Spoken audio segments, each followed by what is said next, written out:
Here is the full, complete English translation, without any cuts or omissions.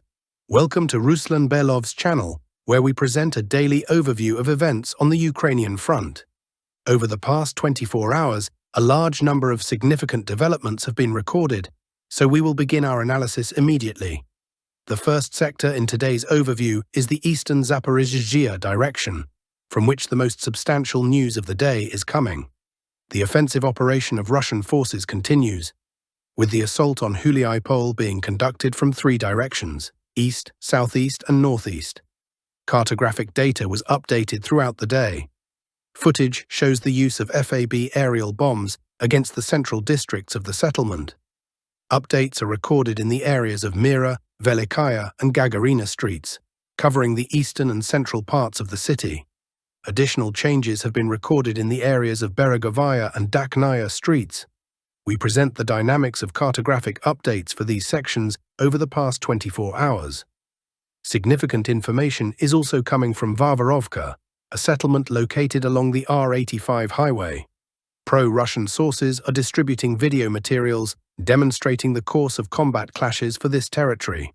These materials were published by pro-Russian analysts and experts. In the final frames of the video, Russian flags can be seen installed at several points within Varvarovka. The Ministry of Defense of the Russian Federation has officially confirmed the advance of troops in this area.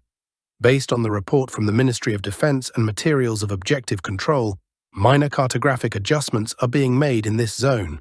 However, the most significant information concerns another aspect. It is becoming clear that Russian forces have established full control over the R85 highway between Glyapol and Danilovka. In essence, no territories under Ukrainian control remain on this bank of the Hychel River. But the main news of the day is likely the data from certain pro-Russian cartographers stating that Russian units have managed to cross the Hychel River and initiate an offensive already from the Ukrainian side of the water barrier. On December 13th, the cartographic situation looked as follows. Today's maps demonstrate a different configuration. For better understanding, we will mark the approximate course of the Hychel River. It is evident that, according to certain pro-Russian analysts, the river barrier was crossed by Russian units in at least two locations, and at least two Ukrainian strongpoints have come under Russian control. The first position is located along a forest belt west of Zaporizhzhia. The dynamics of cartographic changes over the past 24 hours are presented. The second strongpoint that came under Russian control is located west of Dobropolye. In fact, this is not merely a territorial advance, but an extremely important event. It may even represent the worst-case scenario for the Supreme Commander-in-Chief of Ukraine, Siversk.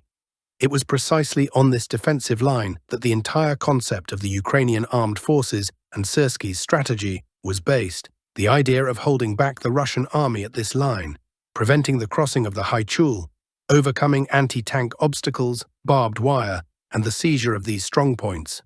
None of this, according to the plan, was supposed to happen.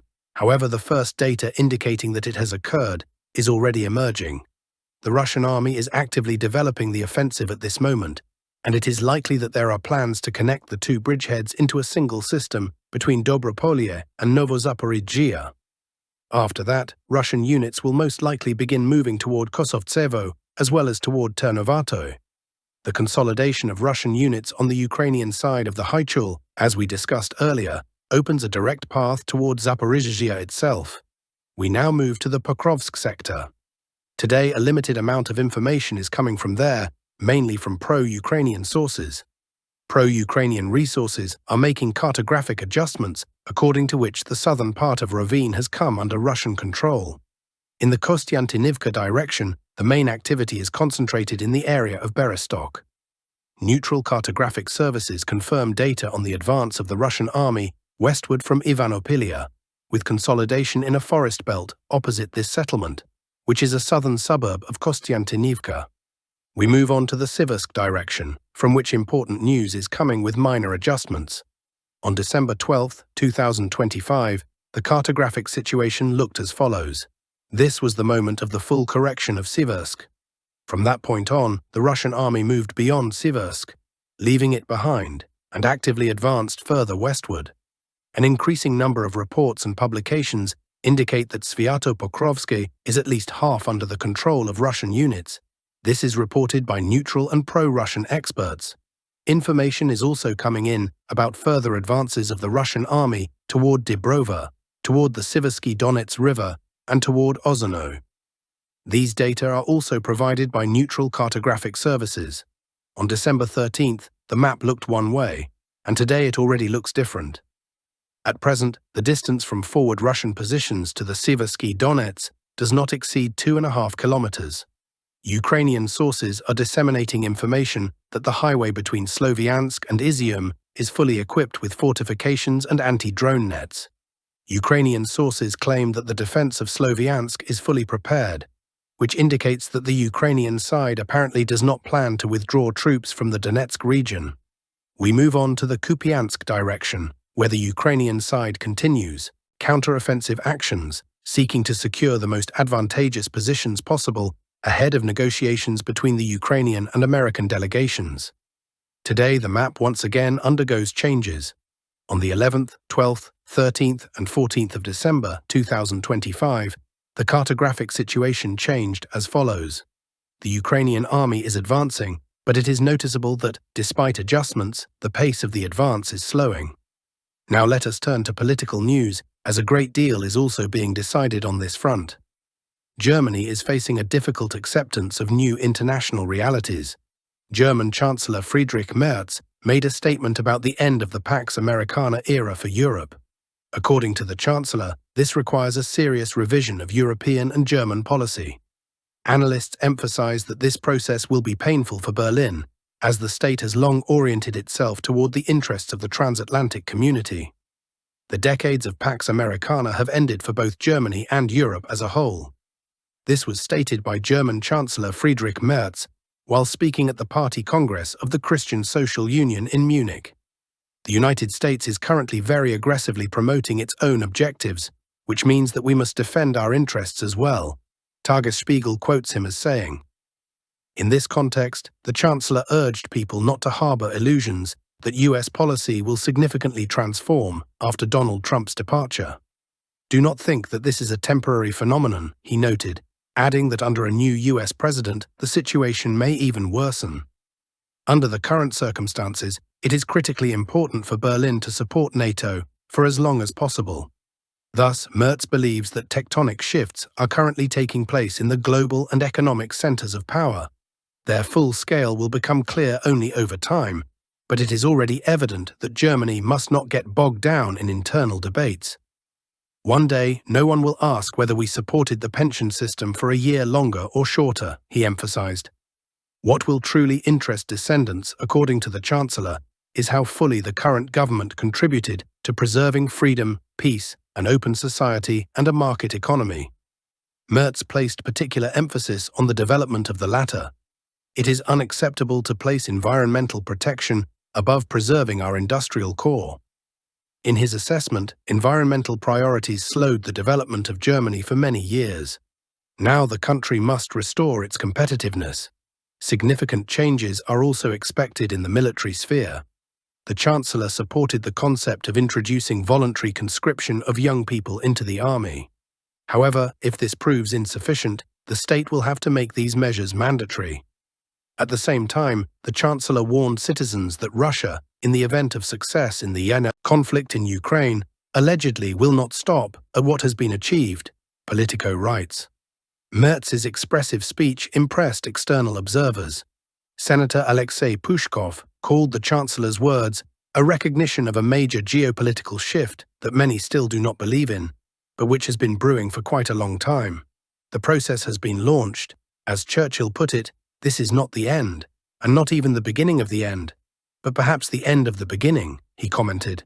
It should be recalled that the updated US national security strategy notes that Europe faces the threat of erasing its own identity amid the problem of uncontrolled migration. The document also expresses concern about the future of democracy in the EU, where representatives of right-wing parties are actively being persecuted. In this context, the United States declares its readiness to play a more active role in the affairs of the continent, including by cultivating resistance to Europe's current course.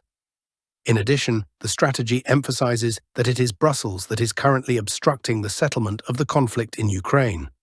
Friedrich Merz's political formation took place during the heyday of European-American relations. At that time, many in the EU genuinely believed that the rules of the game established in the 1990s would be eternal. The destruction of this idea of transatlantic unity is being experienced very painfully by this generation, said Artem Sokolov, a research fellow at the Center for European Studies of the Institute of International Studies. And Merz is no exception in this regard. I am convinced that the current weakening of dialogue between Brussels and Washington is perceived by him very painfully, because it is not only about bilateral dialogue with America, but also about the need to revise an entire worldview that was extremely comfortable for Europeans, he explained.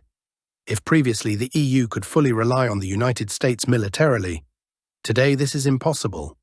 Security guarantees from the US are blurring, and therefore countries like Germany have to take on greater responsibility, which implies a significant increase in spending on maintaining and modernizing the army, the expert said. Accordingly, Merz's speech was also intended to explain to Germans the need to tighten their belts for the sake of the Bundeswehr. At the same time, the image of Russia as allegedly the most likely aggressor is being used for the same purpose. But how successful the Chancellor's militaristic course will be is a big question, the expert emphasized. After all, it will not be possible to fully replace the United States in the sphere of Europe's defense in the shortest possible time. The role of the US was simply too great. By the way, another factor that influenced Merz's speech was the recent US national security strategy, in which Donald Trump outlined his views on the role of the EU in the world in considerable detail, he continued. And this step, of course, changes a great deal. For the first time, the personal views of the current head of the White House have been fixed in documentary form, which will oblige the United States to follow a set trajectory even after a possible change of leader.